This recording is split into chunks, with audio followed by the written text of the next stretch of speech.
बिस्मिल्लाहिर्रहमानिर्रहीम अस्सलामु अलैकुम। आप पाकिस्तान डेली न्यूज़ देख रहे हो। मेरा नाम है अब्दुल रहमान नाज़रीन। आज 6 दिसंबर है। सुप्रीम कोर्ट ने इलेक्शन की तारीख देने के बाद कहा जी कि अगर अब इसके बाद पाकिस्तान में इलेक्शंस के हवाले से कुछ स्पेकुलेशंस की गई और ये कहा गया कि जी इलेक्शंस नहीं होंगे और माहौल जो है उसको एक अजीब सा रंग देने की कोशिश की गई, तो उन लोगों के खिलाफ और उन सहाफ़ियों के खिलाफ एक्शन होगा, जिसके ऊपर बाकायदा पैमरा ने एक नोटिफिकेशन जारी किया है, जिसको पाकिस्तान के कुछ बड़े बड़े सहाफ़ी जिनमें मोहम्मद मालिक साहब जो हैं वो कहते हैं कि जी has PEMRA gone absolutely bonkers, कि पैमरा जो है बौखला गया है, इस तरह के अमेंडमेंट्स और इस तरह के लेटर जो है वो शाया कर रहा है। पाकिस्तान में अगर आप पिछले 1.5 से 2 साल से देखें तो जो पाकिस्तान की आज सिचुएशन है, अगर जब इमरान खान साहब ने वो रूलिंग हुई, स्पीकर ने रूलिंग दी और अगर इलेक्शन हो जाते जिसके लिए रात को 12 बजे अदालत खुली और नो कॉन्फिडेंस मोशन को कामयाब करवा के शहबाज शरीफ साहब को वज़ीर-ए-आज़म बनाया गया और पूरा एक चीचू का मुरब्बा जो है वो मुसल्लत किया गया पाकिस्तान की 25 करोड़ आवाम के ऊपर, और फिर उन्होंने जो तबाही फेरी वो आप सब लोगों के सामने है। चले वो तो जो हुआ सो हुआ।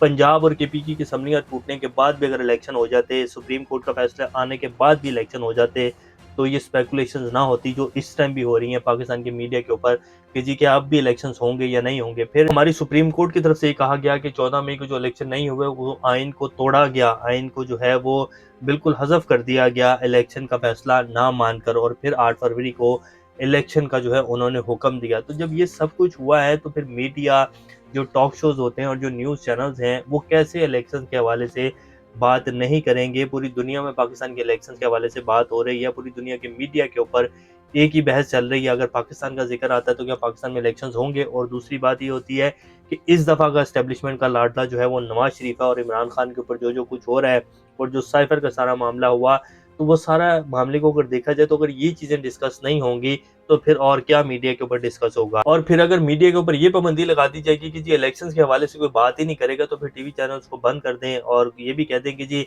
ना कोई इकोनॉमी पे बात करेगा, ना कोई इलेक्शंस के हवाले से बात करेगा और ना ही कोई अदारों के हवाले से बातचीत करेगा, तो फिर बिल्कुल स्ट्रेट जो है पाबंदी लगा दें, तमाम टीवी चैनल्स को बंद कर दें और एक जो है मार्शल लॉ वाला सीन बना दें। मार्शल लॉ में भी खैर ऐसा नहीं होता है, लेकिन अब जो लेटर शाया किया गया वो भी आपके सामने रखेंगे। मोहम्मद मालिक साहब कहते हैं कि जी पैमरा जो है बौखला गया, अगर हम मीडिया के ऊपर बैठकर ये बात नहीं करेंगे और ये किस तरह की अमेंडमेंट्स और नोटिफिकेशन जो है वो जारी किए जा रहे हैं, हमें इसको जो है इसको रेजिस्ट करना चाहिए, इसके खिलाफ जो हमें बाहर निकलना चाहिए, ऐसा कैसे कर सकता है पैमरा।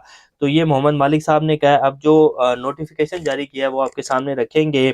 और आज जी एक इस्लामाबाद हाई कोर्ट में एक आम शहरी ने दरख्वास्त दायर की। उसकी दरख्वास्त को तो ऐसे था जैसे पहिए लगे हुए हैं, साथ ही दरख्वास्त दायर की और साथ ही उसकी दरख्वास्त को नंबर लग गया। और कल चीफ जस्टिस आमिर फारूक साहब जो है उसके ऊपर समाअत करेंगे। उस बंदे ने उस दरख्वास्त में मौक़िफ़ क्या अपनाया है, वो मौक़िफ़ बड़ा जो है हैरानकुन है, और उसकी दरख्वास्त को फ़ौरन से नंबर भी लगा दिया गया। अब कल जब उस पे समाअत होगी वो तो बाद की बात है, लेकिन उसके मौक़िफ़ को देखकर जो है उसको नंबर भी लगा दिया गया और उसके ऊपर कल समाअत होगी। अब जब इस तरह की दरखास्तें जो है सामने आएँगी, बातें तो सामने आ जाती हैं जी कौन-सी दरखास्त आज इस्लामाबाद हाई कोर्ट में आई, किसको फ़ौरन से नंबर लग गया, क्योंकि सहाफ़ी वहाँ मौजूद होते हैं। तो इस तरह की खबरें जब मीडिया पर आएँगी तो फिर मेनस्ट्रीम मीडिया पर भी आएँगी और डिस्कस भी होंगी कि जी ये दरखास्तें, इमरान खान की तो दरखास्तों को साढ़े 10-10 माह जो है नंबर नहीं लगते, जैसे कि हमने पहले ब्लॉग में आपके सामने रखा कि साढ़े 10 माह बाद इस्लामाबाद हाई कोर्ट को याद है कि नहीं जी आपकी दरखास्त मुस्तरद नहीं होगी, यहीं आपकी दरखास्त के ऊपर जो है समाअत होगी, आपको लाहौर हाई कोर्ट जाने की ज़रूरत नहीं है। तो तब तो जो है साढ़े 10 माह लग जाते हैं, लेकिन कुछ चीज़ें ऐसी हैं जिनको एक ही दिन में दरखास्त आती है और साथ ही अगले दिन जो है उसके ऊपर समाअत भी मुकर्रर कर दी जाती है। तो ये जो इतनी फुर्ती है ये क्यों है? इससे पहले अगर आप लोगों ने चैनल को सब्सक्राइब नहीं किया तो रेड बटन को प्रेस कर लें और बेल आइकॉन को भी प्रेस कर लें, ताकि लेटेस्ट अपडेट्स आप लोगों को मिलती रहें, ये जो हमारा ताल्लुक है ऐसे ही जुड़ा रहे। तो सबसे पहले जी जो पैमरा ने नोटिफिकेशन जारी किया है वो आपके सामने रख देते हैं। ये नोटिफिकेशन जो है 4 दिसंबर को जारी किया गया, यानी कि 2 दिन पहले जो है ये जारी किया गया। इसमें इन्होंने कहा है कि all the satellite TV channels wide this office directives dated 3 November 2023 to strictly comply with the Pembra Code of Conduct 2015 and ensure that no speculative, doubtful, and false information content with reference to electoral process or conduct of general election is aired podcast to televise in any manner whatsoever which may subsequently hamper smooth conduct of the general election 2024। उन्होंने कहा कि जी अगर इस notification के जारी होने के बाद पाकिस्तान के जो जितने भी सैटेलाइट टीवी चैनल्स हैं उन्होंने अगर पाकिस्तान के जो जनरल इलेक्शंस होने हैं उनके खिलाफ कोई स्पेकुलेशंस करने की कोशिश की या कोई ऐसा मटेरियल दिखाया जिसमें ये तासुर जाए कि जी इलेक्शंस नहीं हो रहे हैं और ये सिर्फ जो है दोबारा से एक उसके पीछे ट्रक की बत्ती के पीछे लगाया जा रहा है जैसे पहले इलेक्शन, यानी कि स्पेकुलेशंस नहीं होंगी और कोई भी जो है इस तरह की बेमानी खबरें नहीं फैलाई जाएंगी। अगर किसी मीडिया चैनल के ऊपर ऐसी कोई बात हुई तो उसके खिलाफ जो है सख्त एक्शन लिया जाएगा।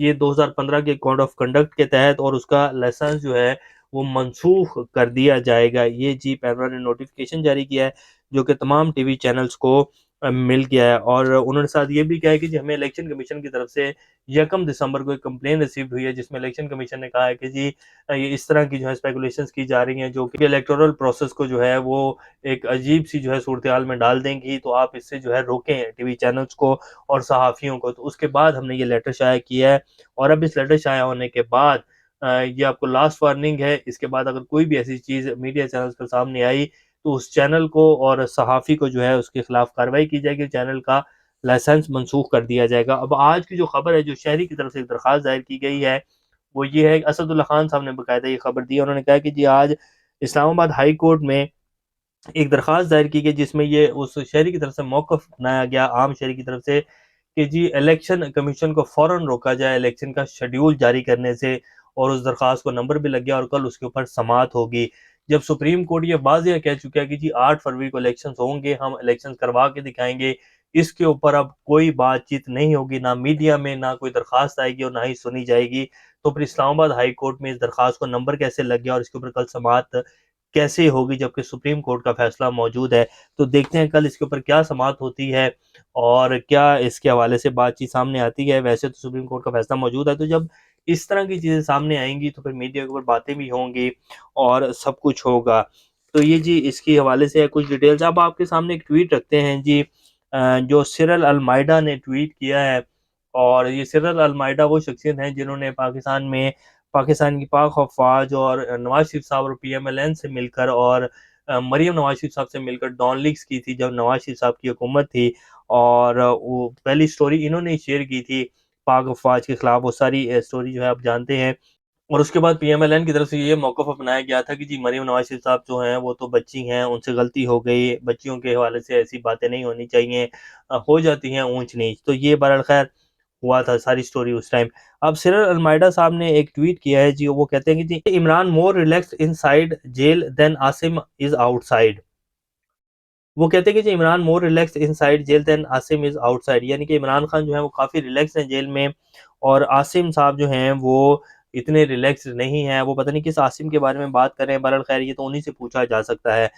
दूसरा ट्वीट उन्होंने किया, latest attacks on Imran are the boys determine desperate और जस्ट प्लेन ग्रॉस, कि इमरान खान के ऊपर जो लेटेस्ट अटैक्स किए गए हैं, लगता है कि बॉयज़ जो हैं वो तय्युन के बगैर जो हैं और वो डेस्परेट हैं, उन्हें कुछ समझ नहीं आ रही है, या फिर वो बिल्कुल जो है स्मूथ है, जो वो इस तरह की हरकतें कर रहे हैं। तो ये जिस सिरल अल-माइदा साहब हैं जो इस तरह के ट्वीट्स कर रहे हैं, मुझे तो ख़ैर इनके ट्वीट्स की समझ नहीं आई है। अगर आपको आई हो तो मुझे नीचे कमेंट्स में ज़रूर बताइएगा कि ये कहना क्या चाह रहे हैं और इनके कहने का मतलब क्या है। तो ये जी इस टाइम की पाकिस्तान की कुछ ताज़ा तरीन सूरत-ए-हाल। आज पेशावर में बड़ा ज़बरदस्त वर्कर कन्वेंशन हुआ है।